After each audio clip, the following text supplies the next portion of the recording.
Walking alone, the streets are empty. The only thing now.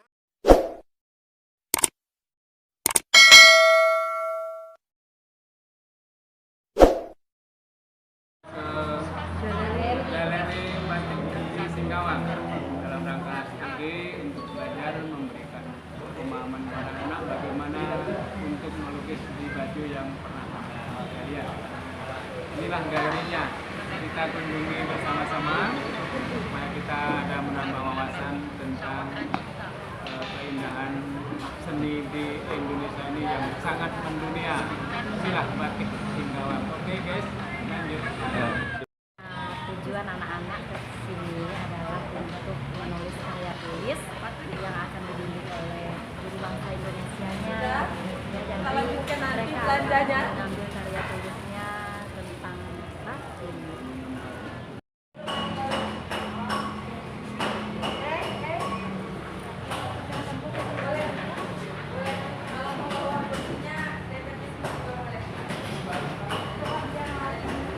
Kalau ini kain tenun karena dia dikerjakan dengan tenunan. Kenapa ini dibilang batik? Karena ini melalui proses lilin. Lilin apa Kak? Lilin malam namanya. Lilin malam itu ini. Ini lilin malam. Ada bermacam-macam lilin malam. Jadi ini bukan batik, yang ini batik.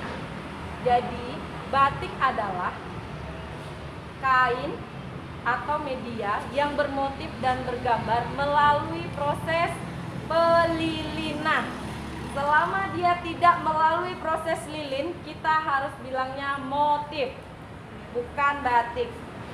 Jadi misalnya kalian juga kemarin ada, besok hari Jumat pakai baju batik, ya kan? Padahal kalian tidak punya baju batik. Saya yakin kalian tidak punya baju batik. Yang kalian punya adalah baju motif, ya kan? Bagaimana kalau misalnya besok hari Jumat kalian pakai baju motif batik? Boleh nggak? Nggak boleh, karena batik itu bukan motif, ya. Kalau batik dibilang motif berarti ini batik. Karena batik adalah proses, harus melalui proses pelilinan. Selama dia tidak melalui proses pelilinan, kita bilangnya motif, tidak batik. Besok hari Jumat kalian pakai batik motif Dayak. Besok hari Jumat kalian pakai batik motif Melayu. Itu boleh. Jadi harus bisa dibedakan ya, mana batik, mana bukan batik. Kenapa kalian harus paham? Karena kalian yang punya warisan budaya ini. Itu adalah pesan yang harus disampaikan, edukasi yang harus disampaikan. Kita punya batik, kita harus paham batik. Jangan pernah emosi ketika negara lain mengakui tentang batik, karena mereka belajar benar-benar. Di Malaysia, di Afrika, mereka punya sekolah batik. Ingat, saya ceritakan juga bahwa batik ini sebenarnya bukan budaya Indonesia.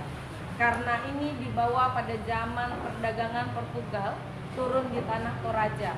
Kemudian besar dan berkembang pesat menjadi industri di Pulau Jawa. Ya, jadi ini bukan Indonesia. Batik, tetapi ini bukan batik. Batik itu proses penggagalan warna oleh lilin untuk membentukkan motif. Ya. Jadi fungsinya lilin adalah menggagalkan warna, menghalangi warna masuk ke dalam kain. Ya. Kalau ini sasirangan, jumputan, tie-dye, shibori itu sama. Ini juga proses penggagalan warna. Ya, proses penggagalan warna sama tadi ini. Penggagalan warna oleh lilin. Kalau ini penggagalan warna oleh ikat dengan teknik ikat. Jadi ini diikat. Pernah buat ini ya? Di sekolah pernah diajarkan jumputan nggak? Enggak juga. Jadi kalau kami dulu SMP kalau di sini ada diajarin bikin tuntutan. Jadi ini diikat dengan karet atau kain atau apa yang bisa terikat, kemudian dicelupkan dalam warna. Ketika ikatannya dibuka, menjadilah dia sebuah motif. Proses penggagalan warna melalui teknik ikat. Kalau ini proses penggagalan warna melalui teknik pelilinan. Maka jadilah dia sebuah motif. Ya, sudah paham? Kalau misalnya nanti tidak paham, boleh chat atau WA atau DM kakak di Instagram. Ya, jangan lupa follow Instagram kakak ya. Priska_batik. Jangan lupa. Ya, Priska_batik. Jadi boleh DM tanya-tanya tentang batik. Ya. Kemudian bagaimana kak proses penilaiannya? Apakah yang tadi batik-batik ini? Ini tadinya kainnya warnanya putih. Ini ada sudah. Seperti ini. Kain Kain putih, kemudian dililin, kemudian diwarna. Habis diwarna kok bisa nggak ada lilinnya? Direbus. Ini habis direbus baru buang lilinnya, barulah dia jadi sebuah motif. Ini dia. Jadi, kak ini kok kainnya berwarna hijau? Iya, ini kainnya memang udah warnanya hijau. Dililin kemudian diwarna. Ini macam-macamnya. Nah ini hasil karya teman-teman komunitas pembatik cilik yang ada di Singkawang. Kalau kalian di Singkawang boleh daftar, kak saya mau jadi teman-teman komunitas pembatik cilik, tetapi adanya di Singkawang. Ini hasil karya anak-anak kelas 3 SD. Dari umur berapa ya? Kemarin saya kecil 9 tahun. Dari 9 tahun sampai kelas 3 SMA yang masuk dalam komunitas pembatik cilik Singkawang. Ini buatan anak kelas 4. Anak kelas 4. Dia bisa buat seperti ini. Jadi kak, apakah hanya media kain yang bisa dibatik? Tidak. Ada kulit jagung yang bisa dibatik. Ada keramik, gerabah, tanah liat yang bisa dibatik. Nanti dia udah dalam bentukan misalnya udah menjadi media. Itu dibatik bisa. Kemudian kulit kayu. Nah, kita orang Kalimantan ini kan dekat dengan kulit kayu. Kulit kayu bisa dibatik. Jadi tidak hanya kain. Tetapi kalau kaos bisa enggak? Selama bahan itu natural, alam, atau kaosnya katun, itu bisa dibatik. Kalau dia ada campuran polyester, itu tidak bisa dibatik.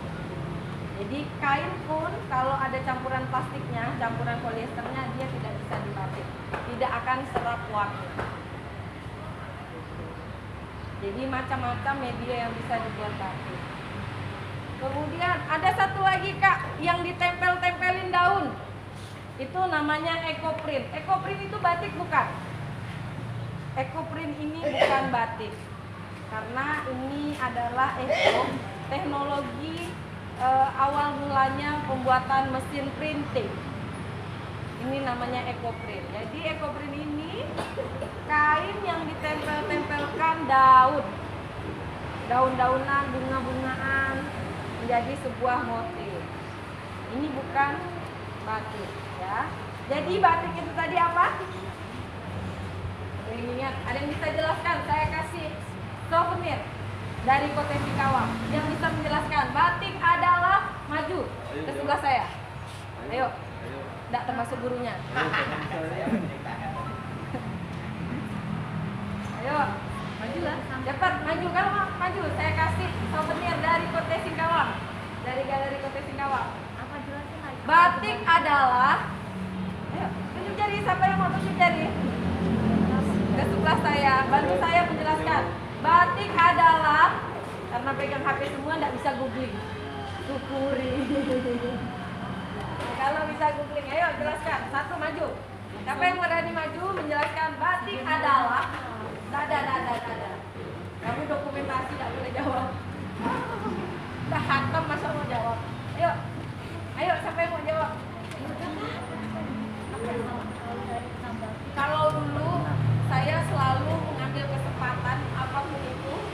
enggak bisanya saya selalu harus saya angkat tangan. Bisa enggak bisanya saya. Ayo jawab, nanti saya kasih souvenir dari Kote Singkawa.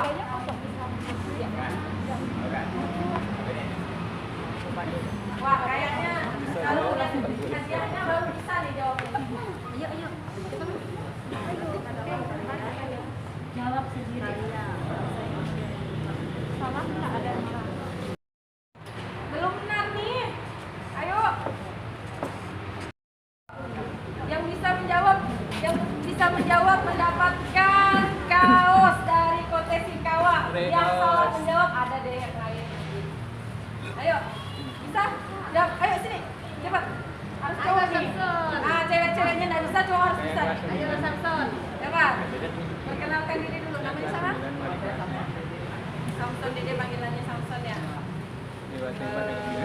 Kelas 9. Apa? Bob mau Doraemon, mau Shinchan selama dibuat dengan lilin, ya akan kita sebut batik. Gambar seperti ini juga ini media yang digunakan untuk membuat batik. Ini akan dijiplak di kain, kemudian dililin dan diproses pewarnaan menjadi batik. Ya, jadi kalau misalnya besok hari Jumat kalian harus menggunakan batik. Saya datang menggunakan kemeja gambar SpongeBob. Boleh atau enggak? Boleh, karena gambar yang saya buat melalui proses batik. Jadi ibu nggak boleh marah kalau misalnya besok ada yang pakai baju batik SpongeBob pergi ke sekolah, ya. Jadi dia bukan motif, apapun itu. Oke, sekarang saya mau menuju ke tempat proses pelilinan. Saya akan tunjukkan bagaimana proses melilin. Minta kain putih, yuk minta kain putih kecil. Ini ada beberapa pertanyaan berkaitan dengan galeri batik Singkawa. Yang pertama, bagaimana awal berdirinya galeri batik Singkawa ini? Dan yang kedua, apa saja alat-alat dan bahan yang digunakan dalam pembuatan batik? Dan yang ketiga, bagaimana proses pembuatan batik? Oke. Yang pertama, jawab pertama. Galeri Kote Singkawa ini berdiri dari tahun 2015. Kemarin teman-teman komunitas anniversary yang ketujuh pada tanggal 16 Mei kemarin. Nah, kalau rumah batiknya itu sebenarnya dari tahun 2013. Tapi dulu kita belum ketemu tim, belum ketemu sama teman-teman tim komunitas, jadi ngasih namanya itu rumah batik. Di tahun 2015 lah, 2014, 2015 ketemu dengan teman-teman tim, akhirnya kita bangun namanya komunitas Kote Singkawa. Nah, di dalam komunitas itu ada banyak macam bidang. Banyak macam, ada batik, ada lukis, ada sablon, ada kerajinan. Jadi kita kumpul jadi satu, akhirnya produk-produk itulah yang menjadi produk yang dijual di dalam galeri Kote Singkawa pada tahun 2005 sampai dengan sekarang ini. Mohon doanya, kami sudah 7 tahun, mudah-mudahan galeri Kote Singkawa bisa sampai selamanya mengedukasi, ya. Bukan cuma berjualan, tetapi kami berdoa supaya kami bisa mengedukasi sampai segala penjuru dari kota Singkawa. Amin. Kemudian yang kedua, peralatan apa saja sih? Ya, peralatan apa saja sih yang digunakan di dalam membatik? Kalau secara umumnya tadi itu pasti kain cantik, lilin itu bahannya. Kemudian ada kompornya listrik atau kompornya minyak tanah. Oke, tadi kita pakai listrik ya. Ada kompor minyak tanah, terserah. Yang penting dia bisa digunakan sebagai media untuk pemanas lilin. Ada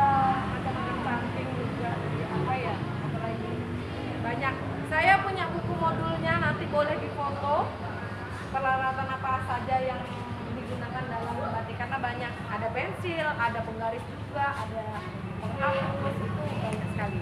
Nah,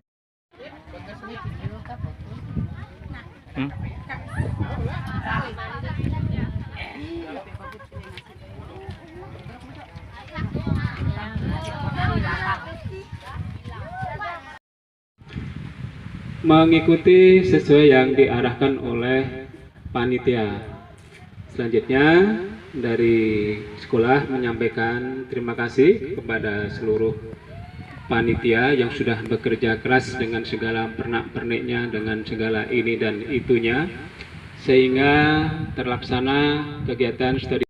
Dalam acara studi tour ini sekaligus acara pelepasan untuk yang kelas 9. Dalam acara pelepasan ini tentunya kami atas nama pihak sekolah yang pertama menyampaikan terima kasih kepada Bapak Ibu Guru yang telah sepanjang hari dari kelas 7 sampai kelas 9 setiap hari selalu mengasah otaknya anak-anak kita ini, kemudian mengasuhnya dengan seluruh jiwa raga, dengan kesabaran dari pagi, siang, kadang sampai malam, kadang lembur. Kemudian sudah mengasuhnya dengan jerih payah dan lain-lainnya dari Bapak Ibu Guru. Dan itu suatu pengorbanan bagi Bapak Ibu Guru yang tentunya tanpa pamrih dan sebenarnya tidak mengharapkan apapun dari siswa-siswa, tapi alangkah baiknya dari kita, dari kalian semua siswa dimanapun berada nantinya selalu teringat, terkenang akan apa-apa yang sudah disampaikan selama pelajaran 3 tahun di sekolah. Kemudian walaupun Bapak Ibu Guru tidak mengharapkan, tentunya kalian dalam hati pasti ya seharusnya sudah berterima kasih karena sudah diasuh dengan sebaik mungkin. Kemudian juga apabila ada segala kelemahan, kealpaan, kelalaian dari Bapak Ibu Guru, tentunya minta tolong selaku pihak sekolah, mohon pada siswa sekalian untuk merelakan memberikan maaf ya, sehingga nanti Bapak Ibu Guru akan lebih rela lagi dengan kalian nanti untuk melanjutkan ke tingkat jenjang yang lebih tinggi. Ini kalian harus bisa melanjutkan ke cita-cita yang lebih lagi dari ini. Jangan berhenti dan terus melangkah untuk mencapai masa depan ya. Tidak punya Bapak Ibu Guru lagi ya.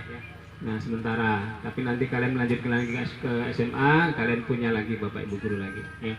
Nah, Bapak Ibu Guru di sini walaupun beliau itu tidak pernah bertemu di rumah kalian mungkin ya,